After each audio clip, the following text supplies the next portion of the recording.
महाभारत के जीजा ने किया ऐसा काम, साले ने कर दिया गंजा। महाभारत के जीजा ने किया ऐसा काम, साले ने कर दिया गंजा। महाभारत कई किरदारों की कहानियों का ग्रंथ है, जिसमें हर किरदार अपने आप महत्वपूर्ण और रोमांच जगाने वाला है।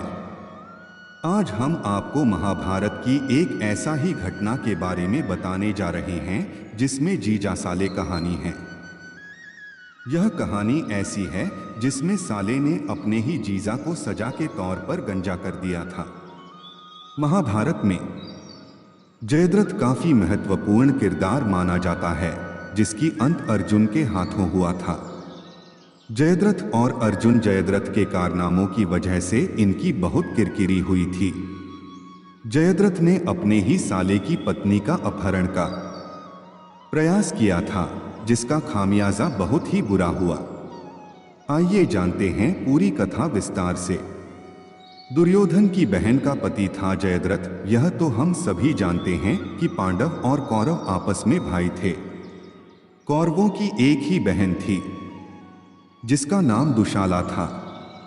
दुशाला का विवाह जयद्रथ के साथ हुआ था, जिससे रिश्ते में कौरव व पांडव जयद्रथ के साले हुए और जयद्रथ कौरव व पांडवों का जीजा हुआ। कहानी उस समय की जब पांडव कौरवों से जुए में सब कुछ हार गए थे और 13 वर्ष का वनवास काट रहे थे। एक दिन पांचों पांडव किसी कार्य की वजह से बाहर गए थे और आश्रम में केवल द्रौपदी और उनकी दासी और पुरोहित धौमे ही थे। एक दिन दुर्योधन का जीजा विवाह की इच्छा से शाल्व देश जा रहा था। तभी अचानक आश्रम के पास एक स्त्री खड़ी मिली और वह स्त्री द्रौपदी थी। द्रौपदी को देखकर जयद्रथ मंत्रमुग्ध हो गया। द्रौपदी ने दिया अपना परिचय। जयद्रथ ने अपनी सेना को वहीं रोककर अपने मित्र कोटिकास्य से कहा कि हे कोटिक, एक बार जरा जानकारी लेकर आओ कि आखिर आश्रम के पास खड़ी स्त्री कौन है।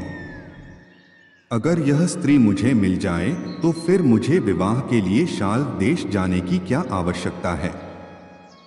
जयद्रथ के आदेश पर कोटिकास्य द्रौपदी के पास पहुंचा और कहा कि हे देवी, आप कौन हैं? कहीं आप कोई देव कन्या या अप्सरा तो नहीं हैं?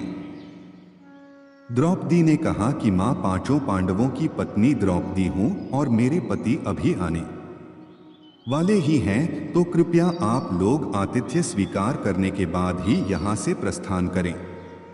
आप लोगों से विनती है कि आप लोग कुछ समय के लिए कुटिया के बाहर विश्राम करें और मैं आप लोगों के लिए भोजन का प्रबंध करती हूँ। जयद्रथ ने किया द्रौपदी का अपहरण। कोटिकास्य जयद्रथ के पास पहुंचा और उसने द्रौपदी का परिचय दिया। द्रौपदी का परिचय जान जयद्रथ आश्रम पहुंचा। जयद्रथ ने द्रौपदी से कहा कि हे द्रौपदी, तुम उनकी पत्नी हो जो वन वन भटक रहे हैं और तुमको किसी प्रकार का सुख वैभव नहीं मिल रहा है।